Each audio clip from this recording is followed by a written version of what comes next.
Hijjah, dan kita sudah sampai pada kitab tentang as-shayd, yaitu buruan, dan al-dzabaih yaitu sembelihan. Faqala al-muallif rahimahullahu ta'ala wa nafa'ana bihi wa bi'ulumihi fid dharain amin. Kitabus Shaidi, kitab tentang buruan atau berburu, wal-dzabaih, dan sembelihan.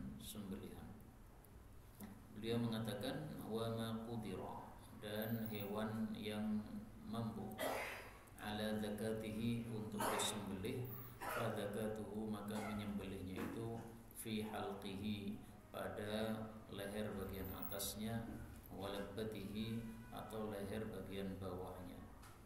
Wa ma lam yuqdar, adapun hewan yang tidak mampu ala zakatihi, untuk disembelih, fa zakatuhu, maka menyembelihnya berupa akruhu, melukainya, haitsu qudira alaih, dimanapun mampu terhadap hewan tersebut. Kaum muslimin rahimani wa rahimakumullah, binatang ada dua macam. Ada yang untuk memakannya kita harus menyembelihnya. Ada yang untuk memakannya kita tidak perlu menyembelihnya, tapi cukup mematikannya saja. Misalnya ikan itu tidak disembelih, cukup dimatikan, kalau sudah mati dimasak, dimakan. Nah, ini bicara tentang hewan yang harus disembelih. Hewan yang harus disembelih kadang-kadang dia itu jerantal, minggat, pergi, sehingga kita tidak mampu untuk menyembelihnya. Nah, ini yang dibahas oleh beliau di sini. Kalau hewan itu normal, bisa dijatuhkan, kemudian bisa disembelih dengan normal, nah, maka cara menyembelihnya pilih antara salah satu dari dua. Fi halqi, pada tenggorokan atas, untuk kambing, untuk sapi, atau labbah, leher bagian bawah, yaitu untuk unta. Nah, maka ada istilah dzabah, menyembelih, ada istilah nahar, menyembelih. Kalau dzabah itu menyembelih tapi digores pada bagian atas leher ini, untuk kambing dan sapi. Tapi ada yang menyembelih dengan cara nahar, yaitu leher bagian bawahnya sini. Nah, itu untuk unta, digesek atau ditusukkan pada bagian bawah sini. Itu kalau hewannya normal. Nah, kalau hewannya tidak normal, misalnya sapi sudah kita jatuhkan, tiba-tiba dia bangkit lagi, malah jerantal, pergi, talinya lepas, gimana itu? Dikejar nggak bisa, orang mendekat langsung diselentak, maka malah menyebabkan korban banyak, gimana? Nah, itu boleh akruhu haitsu qudir, itu boleh dilukai dimanapun dia mampu untuk ditangkap. Maka pernah suatu saat di masa Nabi SAW ada onta mau disembelih tapi malah lari dia, tidak jinak dia. Akhirnya seorang sahabat Nabi ambil tombak, dia lemparkan tombaknya mengenai onta tadi, kemudian dia jatuh mati. Nah, maka Rasulullah menjelaskan, ada sebagian ternak kita memang ganas seperti itu. Nah, kalau ada yang ganas seperti itu, silahkan untuk serang sebagaimana yang dilakukan oleh sahabat ini. Demikian juga misalnya ada sapi jatuh ke sumur. Sapi kan berat, Pak, mau diangkat dari sumur kan susah itu. Nah, maka kalau tidak bisa diangkat ke atas dan tidak bisa disembelih, nah, maka ditombak, nggak apa-apa, mati dia. Atau ditembak kalau zaman sekarang, nah, maka mati, nggak apa-apa. Kalau bisa disembelih, sembelih. Kalau nggak bisa, gimana lagi? Kemudian wa kamalu dzakati, dan sempurnanya menyembelih itu arba'atu asya, dengan 4 hal. Yang pertama, qat'ul hulqum, memotong tenggorokan, wal mari, dan memotong mari. Apa bedanya? Kalau mari itu adalah majrut ta'am wasyarab, tempat lewatnya, salurannya makanan dan minum. Kalau tenggorokan itu adalah salurannya nafas. Jadi di leher ini kan ada 2 saluran, ada saluran nafas, ada saluran makan minum. Nah, hulkum ini untuk nafasnya, mari ini untuk makan minumnya. Wal wadjain, dan 2 saluran yang di sampingnya. 2 saluran yang di sampingnya, yang di kanan kirinya. Itu katanya, saya tidak pernah meneliti. Nah, tapi ini sempurnanya. Seandainya tidak semuanya, tidak 4 ini dipotong, gimana? Beliau mengatakan Wal mujzi minha, adapun yang sah dari 4 tadi, syai'ani, 2 yang harus dipotong, qat'ul hulqum, memotong tenggorokan, wal mari, dan mari, yaitu memotong 2 saluran, saluran nafas dan saluran makan minum. Maka kalau 2 saluran sampingnya itu, kanan kirinya itu tidak terpotong, gimana? Sah. Ini kalau kita pakai mazhab Syafi'i lagi. Mazhab yang lain mengatakan, atau sebagian ulama mengatakan, tidak harus ditentukan ini. Yang penting kalau sudah digores, kemudian sudah keluar darah, akhirnya mati, ya sudah sah. Mau itu saluran nafasnya, mau itu saluran makannya, mau itu salah satu dari wajahnya, pokoknya sudah digores, sudah gorok itu lehernya, kemudian dia mati, ya sudah sah. Dan pendapat seperti ini yang tidak mensyaratkan harus 4 ini atau harus salah satu dari 4 tadi, itu sebenarnya dari sisi dalil kuat. Rasulullah SAW bersabda, ma'an harad dam, apapun yang mencurahkan darah, menyebabkan mengalirnya darah, wa dzikra smullahi alaihi, dan sudah disebut nama Allah padanya, fakulu, maka silakan makan, berarti sudah halal. Nah, di sini Nabi tidak mensyaratkan harus tenggorokan atau saluran nafasnya putus, beliau tidak mensyaratkan harus saluran makan minumnya putus nih. Nah, maka pendapat ini secara dalil sebenarnya cukup kuat nih. Tapi untuk berhati-hati ya, kita di Indonesia pakai mazhab Syafi'i, ini 2 saluran ini harus putus, yaitu untuk nafas dan makan minumnya. Kemudian beliau bicara tentang berburu, dan berburu ini jarang kita lakukan, tapi nggak ada masalah kita pelajari karena dalam rangka memahami fikih Islam.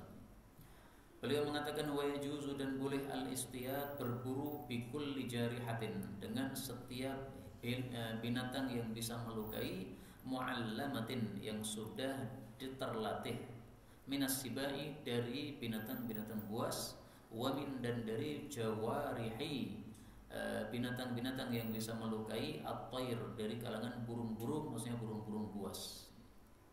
Jadi ringkasnya, berburu boleh dengan salah satu dari 2. Yang pertama binatang buas, tidak harus anjing, dengan singa boleh, dengan apalagi macan boleh, apapun ya, pokoknya binatang buas tapi sudah terlatih, tidak harus anjing. Memang dalam Al-Quran Allah menyebutkan anjing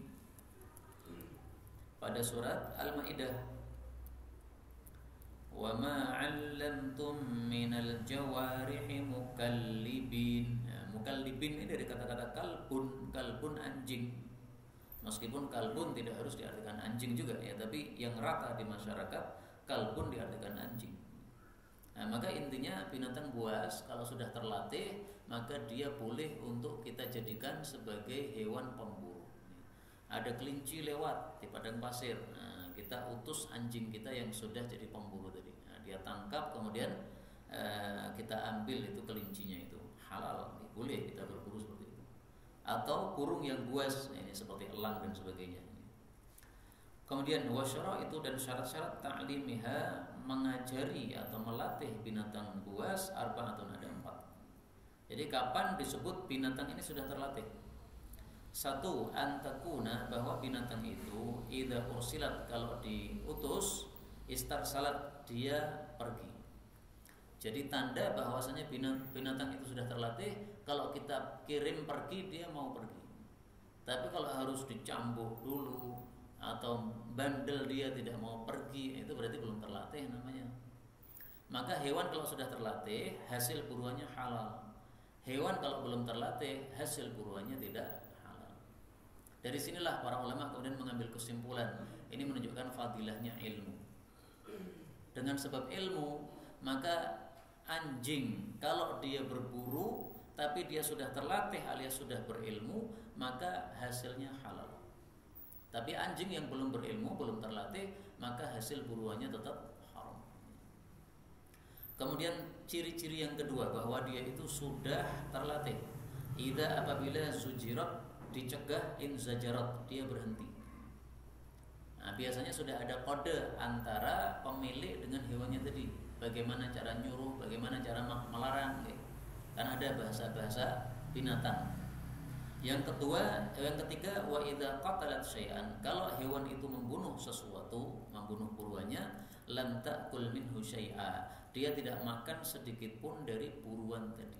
Nah, itu berarti sudah terlatih. Maka kalau dia melihat ada kelinci, kemudian kita suruh dia tangkap kelinci tadi, dia hanya nangkap saja, karena tugasnya menangkap, tidak memakan. Kalau sudah menangkap kemudian langsung dimakan karena dia lapar, baru sisanya dikasihkan kepada kita, itu berarti belum terlatih.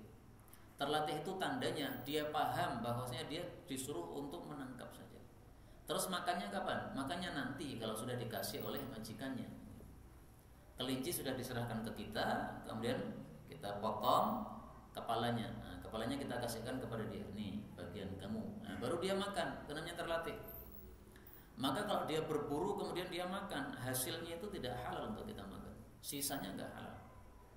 Tapi kalau dia berburu dan dia sudah terlatih, maka meskipun si kelinci tadi sudah mati karena ditangkap oleh si anjing tadi, tapi halal. Tetap ada syarat-syarat yang lain ya nanti ya. Ini yang keempat, tanda yang keempat, wa an yatakarrar, bahwasanya berulang-ulang dzalika, kejadian itu minha, dari hewan tadi. Jadi kalau baru sekali itu belum terlatih namanya. Sekali kita suruh dia nangkep, tidak makan. Tapi yang kedua ternyata dia makan, oh berarti belum terlatih. Nanti yang ketiga, kalau dia nangkep tidak makan lagi, nah, ditunggu lagi sampai yang keempat. Nah, kalau sudah berulang baru namanya apa? Dia terlatih. Beliau mengatakan fa'in udimat, kalau hilang ihdas syara'id, salah satu dari 4 syarat tadi, lam yahilla, tidak halal, ma akhadathu, buruan yang dia menangkapnya, illa ayyudraka hayyan, kecuali kalau binatang buruan itu masih didapati dalam keadaan hidup, fayudzakka, maka disembelih oleh pemilik hewan tadi. Jadi kalau hewannya belum terlatih, masih ada kesempatan untuk hasil buruannya halal. Kapan? Ketika hasil buruannya itu masih hidup. Maka begitu dia tangkap, kita langsung lari mengejar. Nah, maka langsung kita tangkap itu kelinci tadi. Masih hidup, ambil pisau sembelih. Kalau ternyata kelincinya sudah mati, berarti enggak halal. Kenapa? Belum memenuhi 4 syarat tadi. Nah, maka 4 syarat saya ulangi lagi. Yang pertama, kalau disuruh manut, kalau dilarang manut, kalau membunuh dia tidak makan, dan itu berulang-ulang, tidak hanya satu kali dia lakukan seperti itu. Itu baru sudah dianggap sebagai binatang yang sudah terlatih. Kemudian watajuzu, dan boleh adzakatu, menyembelih bikulli ma yajrah, dengan segala sesuatu yang bisa melukai, maksudnya tadi yang bisa menyebabkan keluarnya darah, illa bisin, kecuali dengan gigi, maka tidak boleh untuk menyembelih, wadhufri, dan kuku juga tidak boleh untuk menyembelih. Saya tampilkan dalilnya supaya lebih jelas. Rasulullah sallallahu alaihi wasallam bersabda, ma'an haraddam, apapun yang bisa mengalirkan darah, berarti dia tajam, maka wadzukira smullahi alaih, dan sudah disebut nama Allah, yaitu ketika menyembelih sudah baca bismillah, fakuluh, maka silahkan makan. Laisa dzufra, tapi jangan pakai kuku, jangan pakai gigi, wadzufr, dan jangan pakai kuku. Giginya binatang buas, misalnya giginya jerapah, misalnya kalau giginya besar, panjang, bisa dijadikan pisau, ditajamkan menjadi pisau, enggak boleh untuk menyembelih, enggak boleh. Demikian juga dhufur, kuku, kukunya binatang buas yang besar, misalnya kukunya dinosaurus kalau ada lagi. Nah, kemudian kita runcingkan menjadi apa? Menjadi pisau. Nah, digunakan untuk menyembelih, enggak boleh. Kenapa? Beliau mengatakan wasauhaditsukum an dzalik. Saya jelaskan kenapa enggak boleh. Ammas sinnu fa'admun. Adapun gigi itu adalah tulang, dan Nabi tidak membolehkan tulang dijadikan sebagai pisau. Kenapa? Karena tulang itu makanannya saudara-saudara kita dari kalangan jin. Sementara kalau kita menyembelih dengan tulang, berarti kita sudah menajiskan tulang tadi dengan darah tersebut. Darah najis kan menurut mayoritas para ulama. Nah, maka tulang tidak boleh untuk menyembelih. Itu jatahnya apa? Para jin. Itu makanannya para jin. Wa amma dhufru, adapun kuku, famudal habasyah, itu adalah pisaunya orang-orang Ethiopia yang kafir saat itu, sehingga dilarang oleh Nabi untuk menyelisih orang-orang kafir. Nah, sekarang Ethiopia sudah masuk Islam, hukum ini tetap berlaku karena sudah mansus, maka tidak diubah sampai hari kiamat. Hadis muttafaqun alaih. Maka bikulli ma yujrih atau yajruh ya, bikulli ma yujrih, dengan setiap yang bisa melukai. Ini bisa untuk menyembelih. Termasuk bambu runcing boleh untuk pisau, boleh. Dari besi boleh, dari stainless steel boleh, dari apapun lah, pokoknya yang runcing yang bisa menyebabkan darah mengalir. Dengan kata lain bisa menyebabkan putusnya tadi kerongkongan tadi. Anhiridam, tumpahkanlah darah bima syi'ta, dengan apapun alat yang kamu mau, silahkan. Wadhkur ismallahi alaih, dan sebutlah nama Allah, yaitu bacalah bismillah. Hadis riwayat Nasa'i sahih. Kemudian watahillu, dan halal zakatu, penyembelihan kulli muslimin, setiap orang muslim, wa kitabiyyin, dan orang ahli kitab. Wala tahillu, dan tidak halal dzabihatu, sembelihannya majusiyin, orang majusi, wala wathaniyin, tidak pula penyembah berhala. Jadi manusia dibagi 3. Satu, orang muslim, sembelihannya halal. Dalam mazhab Syafi'i, baik baca bismillah maupun tidak baca bismillah halal. Kenapa? Karena membaca bismillah pada saat menyembelih hukumnya menurut mazhab Syafi'i hanyalah sunnah. Tapi ini menyelisih mayoritas para ulama yang mengatakan membaca bismillah pada saat menyembelih hukumnya wajib. Nah, untuk agak kehati-hatian, kita ikuti mayoritas para ulama saja. Kalau nyembelih, bacalah bismillah. Kalau lupa baru dimaafkan. Tapi kalau sengaja tidak baca bismillah, maka tidak dimaafkan. Sembelihannya menjadi haram menurut mayoritas para ulama. Tapi kalau mazhab Syafi'i, muslim menyembelih baca bismillah atau tidak halal. Yang kedua adalah orang ahli kitab. Ahli kitab ini Yahudi Nasrani, halal juga. Kecuali kalau ahli kitab dia menyembelih dengan nama selain Allah, itu baru tidak halal. Muslim pun kalau menyembelih dengan nama selain Allah, ya tidak halal. Ada seorang kiai misalnya nyembelih mengatakan dengan nama Lata misalnya, tapi nggak mungkin ada begitu kan. Maka itu haram karena dia menyembelih dengan nama selain Allah Subhanahu wa taala. Yang ketiga adalah orang kafir tapi selain ahli kitab. Buddha, Hindu, Konghucu, apapun ya, pokoknya selain ahli kitab. Nah, itu sembelihannya haram. Berarti dari 3 ini yang halal 2, muslim sama ahli kitab, sembelihannya halal semuanya.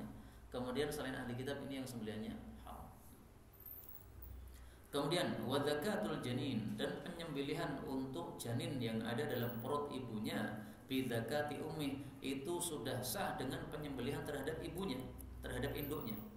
Illa ayyujada hayyan, kecuali kalau dia didapati dalam keadaan hidup, fayudzakka, maka juga harus disembelih juga. Ini maksudnya adalah menyembelih binatang bunting. Kita menyembelih kambing bunting, setelah kita belah perutnya ternyata janinnya mati, nah itu sudah otomatis halal. Loh kan belum disembelih kok halal, gimana? Ngikut sama induknya. Qaidahnya mengatakan at-tabi' tabi', pengikut itu hukumnya ngikuti sama induknya. Induknya sudah halal kan karena sudah disembelih, berarti janinnya ikut-ikutan halal. Sama dengan buah jambu, di dalamnya ada ulat. Ulatnya tidak kita keluarkan, tapi langsung kita makan sak jambu, sak ulat-ulatnya. Halal. Kenapa? Karena dia mengikuti induknya. Induknya itu jambunya tadi. Tapi kalau ulatnya sudah keluar, kita masukkan lagi, haram. Tapi selama ulatnya masih di dalam, kita makan jambu dengan merem, bismillah, wah kita enak banget ini, tambah seger, tambah gurih. Nah, silahkan halal. Karena apa? Karena ngikuti induknya tadi. Tapi ini ya masalah khilafiyah ini ya. Dalam hadis ada hadisnya mengatakan zakatul janini zakatu ummihi. Bacaan mazhab Syafi'i mengatakan zakatul janini, penyembelihan untuk janin, zakatu ummihi, sudah diwakili dengan penyembelihan terhadap induknya.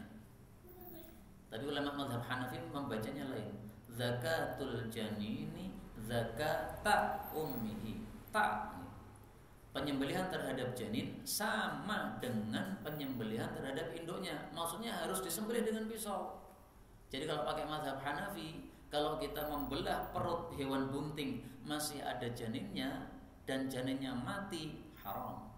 Kenapa? Karena penyembelihan untuk janin sama dengan penyembelihan untuk induknya. Induknya cara nyembelih gimana? dengan pisau. Nah, berarti janinnya juga harus dengan pisau. Jadi ini cara membaca hadis yang berbeda menyebabkan fikihnya jadi berbeda. Kita mazhab Syafi'i pakai bacaan zakatu ummihi. Kalau dibaca zakatu ini di dhammah, berarti maksudnya adalah sudah terwakili oleh penyembelihan terhadap induknya sehingga tidak usah disembelih lagi. Dia mati enggak apa-apa, sudah halal. Jelas nggih? Kemudian wama quti'a, apa yang dipotong min hayyin dari binatang yang hidup, fahuwa mayyit, maka dihukumi sebagai bangkai, illa sya'ar, kecuali rambutnya atau bulunya. Ini kebiasaan orang Arab zaman dulu, Pak. Mereka kalau mau masak daging onta itu tidak menyembelih onta, tapi punuknya onta dipotong. Setelah itu punuknya tadi dimasak. Kenapa? Karena punuk itu nanti akan muncul lagi. Jadi punuk itu bisa muncul lagi, dagingnya itu kalau dipotong, sehingga nanti bisa dipotong lagi. Nah, Nabi merasa kasihan terhadap onta kayak begini, didolimi kayak begini, onta begini, hidup-hidup dipotong punuknya. Maka Nabi melarang, nggak boleh sekarang memotong punuk onta. Yang nekat memotong, maka itu adalah bangkai, tidak boleh dimakan. Demikian juga kalau kita punya sapi misalnya, nah kita pengen sop buntut sapi, tapi kita pengen sapinya nanti untuk kurban Idul Adha, nah dipotong buntutnya total, haram, itu nggak boleh ya. Dibuat untuk apa? Sop buntut sapi, haram, nggak boleh. Bolehnya kalau dia sudah mati baru dipotong. Jadi larangan ini sebenarnya supaya orang tidak menyiksa binatang, tapi kemudian dilarang oleh Nabi SAW, dihukumi sebagai haram. Illa syar, kecuali bulu. Nah, kalau bulu ini tidak dianggap sebagai bangkai sehingga halal, karena Allah menyebutkan di dalam Al-Quran ya, wa min aswafiha wa aubariha wa ash'ariha athathan. Bulu-bulunya binatang itu baik onta maupun sapi maupun kambing, nah itu semuanya bisa digunakan, dimanfaatkan. Nah, berarti tidak najis dan tidak sebagai bangkai. Bedanya apa sih? Kan sama-sama dipotong. Kenapa untuk ekor itu dia bangkai atau najis, sementara untuk bulu tidak najis? Para ulama katakan ekor itu punya roh dia itu, tapi kalau bulu ini nggak punya roh. Buktinya kalau punya roh, ketika bulu itu dipotong, itu sapi tidak merasa sakit sama sekali, kambing nggak merasa sakit sama sekali, biasa aja. Tapi kalau ekornya dipotong, kesakitan dia, keluar darah. Sama dengan tangan kita ini ada rohnya ini, sehingga tangan ini kalau dipotong ya sakit. Tapi kuku ini nggak ada rohnya, sehingga kuku ini kalau dipotong ini apa? Nggak sakit. Nah, maka ini dibedakan oleh Islam atau oleh para ulama dari dalil-dalil yang ada. Ini menunjukkan karena memang adanya perbedaan antara keduanya, sehingga hukumnya juga berbeda. Jelas nih? Kemudian kita lanjutkan bab berikutnya, insyaallah dalam pertemuan ini cuma 2 bab saja. Beliau mengatakan ahkamu, hukum-hukum al-at'imatil halali, makanan-makanan yang halal. Wa kullu hayawanin, dan setiap hewan istatabathul arabu, yang dianggap baik oleh orang-orang Arab, fahuwa halalun, maka hukumnya halal. Illa, kecuali ma warada syar'u, apa yang syariat itu datang bitahrimihi, dengan dalil yang mengharamkannya.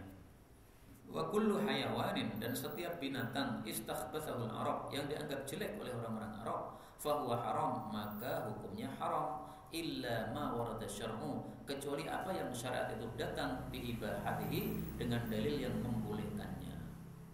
Jadi untuk menentukan halal haram, salah satunya adalah tanya kepada orang-orang Arab, ini baik atau buruk. Orang Arab mengatakan baik, berarti halal. Orang Arab mengatakan buruk, berarti haram.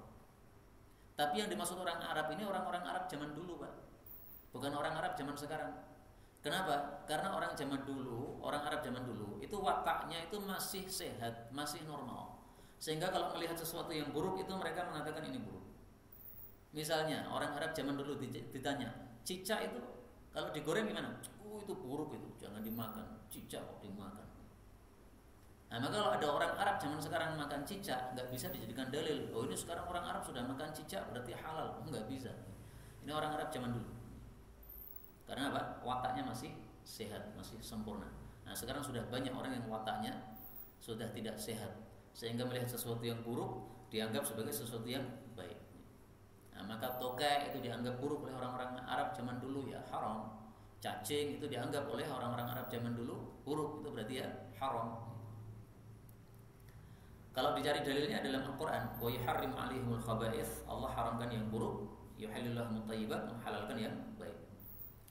Kemudian wa yahrumu, dan haram minas sibai, dari binatang-binatang buas, ma lahu nabun, sesuatu yang memiliki nabun, gigi taring, qawiyun, yang kuat, ya'tu bihi, yang dia bisa menyerang dengan gigi taring tersebut.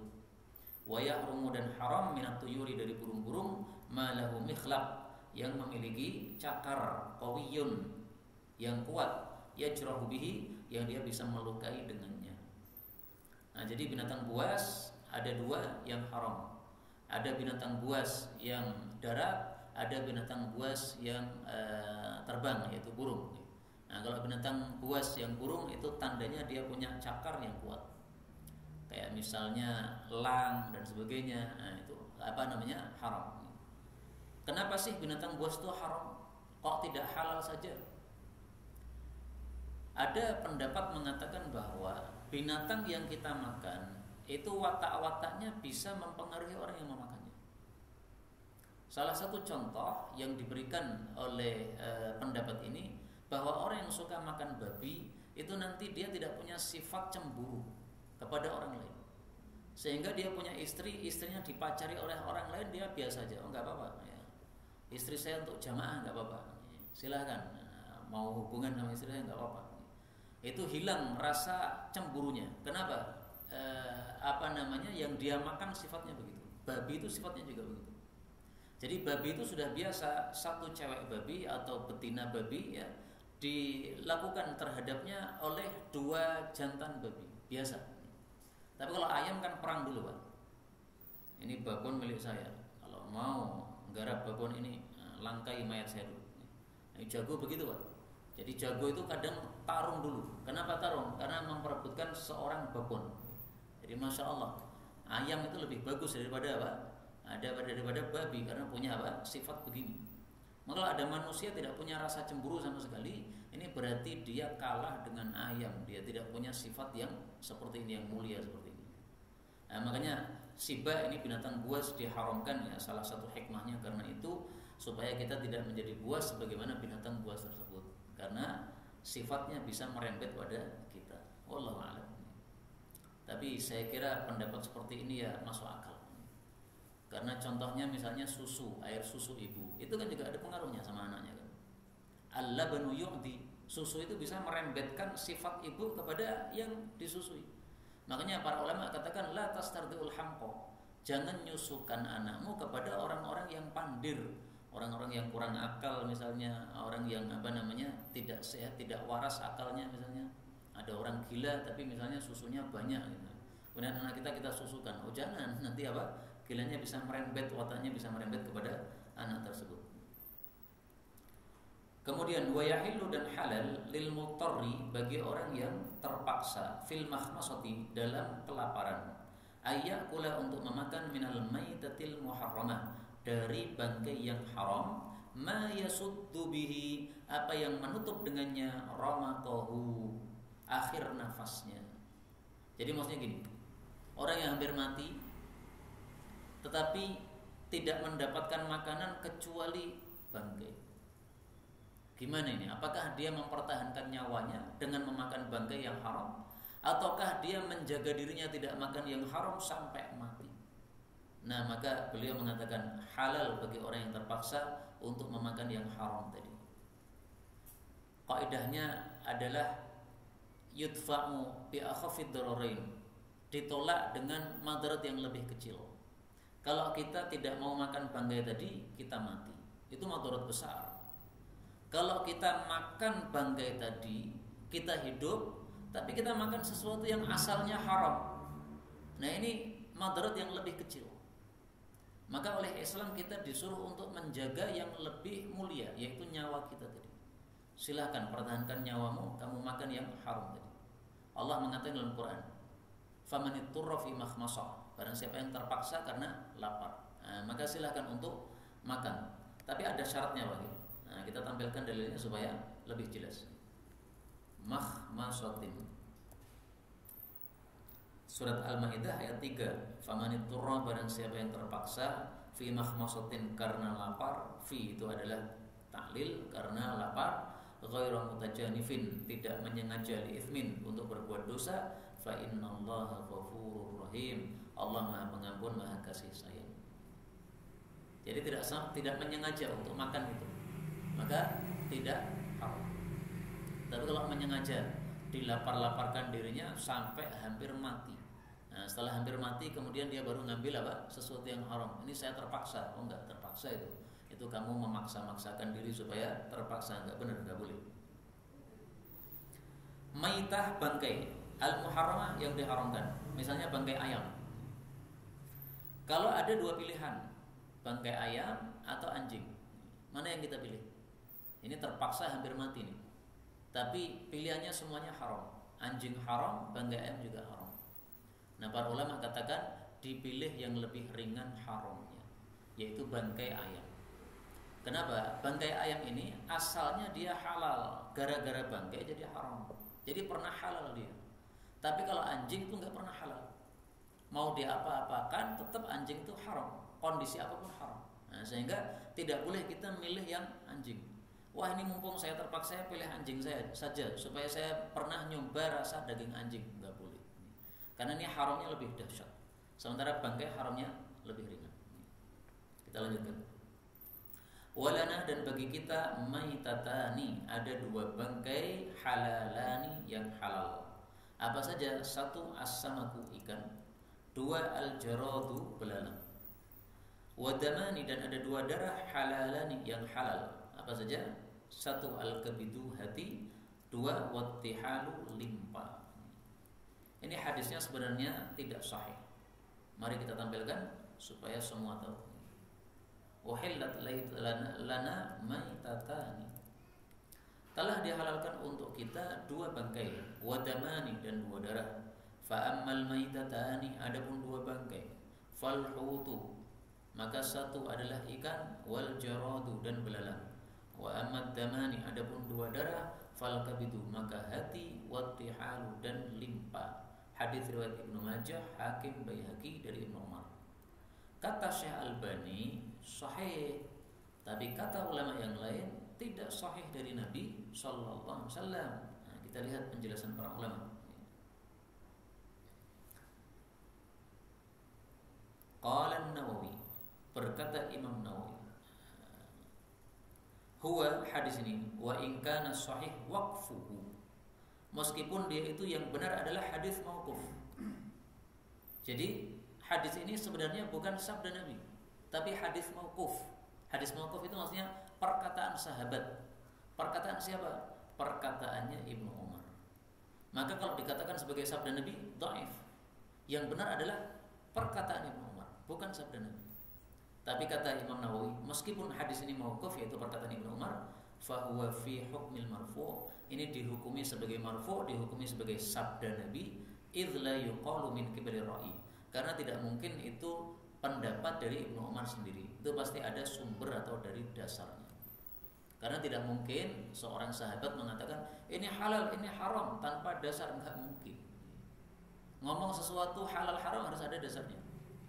Nah, karena ngomong halal haram harus ada dasarnya, sehingga ketika Ibnu Umar mengatakan dihalalkan bagi kami dua bangkai dan dua darah, itu pasti dulu dia pernah mendengar Nabi mengatakan seperti itu. Hanya saja Ibnu Umar ketika menyampaikan hadis ini, dia tidak mengatakan ini sabda Nabi, dia langsung ngomong begitu. Tapi tetap dihukumi sebagai apa? Sabda Nabi SAW. Dan memang para sahabat itu kadang-kadang menyampaikan sabda Nabi tanpa mengatakan Rasulullah bersabda. Misalnya saya mengatakan kepada antum pas ceramah ini, bapak-bapak kalau makan nggak usah banyak-banyak, cukup makan sedikit, yang bisa badan kita sudah tegak lagi, sudah nggak usah dikenyang-kenyangkan. Nah, itu saya tidak mengatakan sabda Nabi, padahal ada sabda Nabi yang seperti itu. Boleh kan seperti itu kan? Sebagaimana para sahabat juga begitu, dia mengatakan begini, tidak mengatakan sabda Nabi, tapi sebenarnya itu sabda Nabi. Nah, maka karena ini diyakini sebagai sabda Nabi, maka meskipun yang ngomong adalah Ibnu Umar, ini bisa dijadikan sebagai dalil. Maka ringkasnya satu, al-hutu yaitu ikan, ini bangkai boleh. Maka kita mancing ikan kemudian tidak nemu-nemu, tiba-tiba ada ikan datang di depan kita, tapi sudah mati, sudah terapung, gimana itu? Nah, silakan dimakan. Tapi syaratnya Pak G, yang belum busuk. Kalau ikan itu sudah busuk, maka sudah tidak halal lagi. Karena ikan yang sudah busuk itu termasuk yang khaba'ith, yang dianggap buruk oleh orang-orang Arab, sehingga tidak boleh untuk dimakan. Coba saya tampilkan ya, ada enggak dalilnya yang kul makanlah ma tofa, apapun yang mengapung alal bahri, di atas laut. Artinya ikan yang mengapung apapun, mau dia busuk mau dia masih bagus, silahkan dimakan. Nah, hadis ini derajatnya dhaif, maka isinya tidak kita pakai. Yang dimakan bukan semua yang mengapung, bukan, tapi yang mengapung tapi masih baik. Kalau mengapung tapi sudah busuk, nggak dimakan. Kemudian yang kedua al-jaradu, belalang. Nah, belalang ini meskipun sudah mati boleh digoreng, dimakan. Jadi kita main ke kebun, kemudian ada belalang mati kepanasan misalnya. Nah, dikumpulkan saja, nanti dipeyek boleh. Nah, bilang sama ibu-ibu yang di dapur nih, Bu, ini tolong dipeyekkan ini ke belalang. Pernah apa nyoba makan belalang Pak? Ibu-ibu sudah pernah masak belalang? Nah, belum. Nah, ini bisa dipraktekkan ilmu ini. Ilmu kan dipelajari untuk dipraktekkan, Bu. Nah, maka bangkai belalang kalau belum pernah kita makan, ini silahkan dicari dimakan. Dihalalkan oleh Nabi Shallallahu Alaihi Wasallam, dihalalkan oleh Islam. Saya pernah lewat di daerah Gunung Kidul, itu ternyata banyak yang menjual belalang. Nah, maka yang mau belalang sudah matang, nggak perlu masak, safar ke Gunung Kidul dulu sana. Tapi kalau mau masak sendiri, langsung aja dicari belalang, dipotol kepalanya, dimasak. Kemudian dua darah yang halal adalah hati. Hati itu darah. Buktinya hati itu kalau kita masak kan amis Pak. Kayak darah itu, amis itu. Emang darah dia, tapi namanya hati. Kemudian limpa, ini juga darah, tapi dihalalkan oleh Islam. Darah selain itu haram. Yang biasa dijual oleh orang sareng namanya, nah itu haram. Pernah teman saya itu mampir dari satu kemudian di situ dia pesan air minum, teh, sambil melihat-lihat snack yang dihidangkan. Terus ada snack yang dia nggak paham, ini snack apa ya? Kalau belum pernah lihat. Nah, dia tanya, Pak ini apa Pak? Ini saren Mas. Wah, langsung kaget dia. Akhirnya nggak jadi beli apa-apa, beli teh tadi bawa pulang. Akhirnya tehnya ditumpahkan, nggak jadi dia minum. Nah, makanya ini pelajaran untuk kita kalau mampir di dan kita belum paham itu nya milik orang Islam atau bukan, kita tanya dulu. Ada saren tidak? Kalau ada saren, nggak jadi mampir malah. Oh tidak ada Pak, sini Muslim. Nah, silahkan mampir di situ. Ini pengalaman saja. Hari ini kejadian di Solo Pak. Teman saya yang cerita, dia kejadian apa? Di Solo. Ternyata masih ada di Solo orang yang menjual darah. Nah, kembali ke sini, ini darah yang dihalalkan hanya dua, hati sama limpa, berarti darah yang lain tidak dihalalkan. Tapi muncul pertanyaan dari ibu-ibu, setiap tahun ini sepertinya hampir ada yang bertanya seperti itu. Kita dapat daging dari hewan kurban, kemudian di situ masih ada merah-merah darahnya. Itu gimana itu? Kemudian dimasak, ketika dimasak itu nanti ada sisa-sisanya itu tadi, yang darah tadi itu kemudian mengapung katanya. Apakah harus dicuci dulu pakai soklin supaya darahnya hilang? Nah, jawabnya adalah yang sedikit begitu dimaafkan. Kenapa dimaafkan? Karena susah untuk dihindari. Emang ada darahnya tuh Pak, itu dimaafkan, nggak ada masalah. Adapun darah yang dianggap najis itu yang ketika mengalir itu, kita sembelih kan mengalir darah. Nah, itu yang najis. Adapun yang menempel di daging, ya, sisa-sisa yang mengalir tadi, kemudian ada sisa yang menempel di daerah sini nih, daerah dagingnya itu, nggak ada masalah, tidak menyebabkan najis. Sama juga kalau kita luka-luka, kemudian apakah kita sholat harus dibersihkan semua darah-darah itu? Padahal darahnya keluar lagi, kemudian diusap keluar lagi. Nah, itu darah yang keluar dari tubuh kita sendiri yang sedikit itu dimaafkan. Sehingga sholat dalam keadaan darahnya masih keluar dari pipi kita karena dia itu luka misalnya, atau karena ada jerawat yang keluar darahnya, itu dimaafkan. Lanjutkan sholat, nggak usah ngambil kapas terus nih. ditutupi kapas, ditarik kapasnya keluar lagi, ya begitulah darah, biarkan aja ya. Nanti kalau sudah keluar lama-lama dia kering. Nah, kalau sudah kering nanti akan apa? Bisa normal kembali. Maka dimaafkan. Tapi darah untuk milik kita sendiri. Kalau darah orang lain nggak boleh. Jadi misalnya ada darah orang lain sedikit, kita mau sholat dudul dulu, kemudian sholat, nggak boleh. Kalau darah kita malah nggak apa-apa. Nah, bedanya apa? Darah orang lain sedikit kok tidak boleh. Darah kita sendiri sedikit kok boleh. Bedanya darah kita sendiri itu sulit untuk dihindari. Tapi darah orang lain itu bisa dihindari. Makanya hukumnya beda. Jadi istilahnya adalah ketika sulit untuk dihindari, maka Islam kasih hukum yang mudah, digampangkan. Kullu ma dhaqa itasa. Setiap kali sulit maka Islam menggampangkan, memudahkan. Safar itu kan kondisi susah kan, maka boleh safar itu mengqashar salat, dimudahkan. Kenapa? Karena tadi hukum Islam begitu. Kalau ada susah maka digampangkan oleh Islam. Saya kasih dalil yang menunjukkan hal ini. Satu aja dalilnya, sebenarnya banyak. Rasulullah SAW ditanya tentang kucing. Apa sabda Nabi? Sabdanya tidak mengatakan sisa kucing tidak najis, tidak begitu. Beliau mengatakan innaha laysat binajas. Sesungguhnya kucing tidak najis. Terus Nabi menyebutkan kenapa tidak najis? Kenapa? Innama tiada lain hiya, kucing itu minat tawafina alaikum, termasuk hewan-hewan yang suka keliling pada kalian, wat tawafat.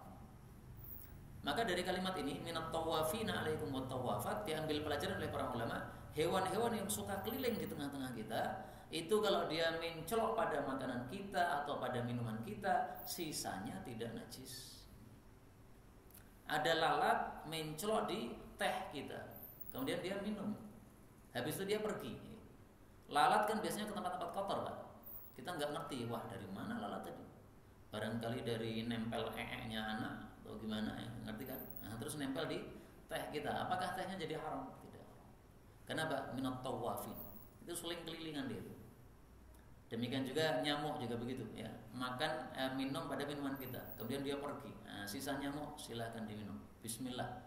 Kalau nggak Bismillah, khawatir nanti ada penyakit yang nempel itu. Nah, Bismillah, maka Bismillahnya bisa menjadi apa? Penghalang dari penyakit tersebut. Tikus juga begitu. Tikus itu kan termasuk yang kelilingan kan. Nah, sehingga kalau ada tikus gondol banteng kita, konangan, akhirnya kita kejar. Ya. Maka bantengnya potol separuh. Nah, sisa tikus tadi silakan dimakan. Wes separuh, ya separuh nih. Sisanya nggak apa-apa. Banteng dicolong kucing juga begitu. Nah, sisanya wah ini bekas kucing ini, nggak apa-apa, silakan dimakan, nggak ada masalah. Kenapa? Karena minat tawafin, karena dia suka kelilingan. Nah, kenapa yang kelilingan itu kok dimaafkan? Karena susah dihindari. Mau hindari gimana? Setiap hari ada nyamuk, setiap hari ada lalat, setiap hari ada tikus, setiap hari ada kucing. Ya, selalu apa? Kelilingan dengan tengah kita. Tapi kalau tidak termasuk yang kelilingan begini, maka sisanya itu bisa menjadi najis karena mudah untuk dihindari. Sisa babi misalnya, gimana? Najis, nggak bisa untuk kita makan, ya Pak. Dia bukan termasuk yang kelilingan sama kita. Ini yang dapat kita pelajari betulnya dari Allah. Kalaupun ada salahnya, fastaghfirullahaladzim li wa lakum. Alhamdulillahirabbil alamin. Dan bab berikutnya hukum-hukum korban Idul Adha ini sudah kita baca sehingga kita lewati ya.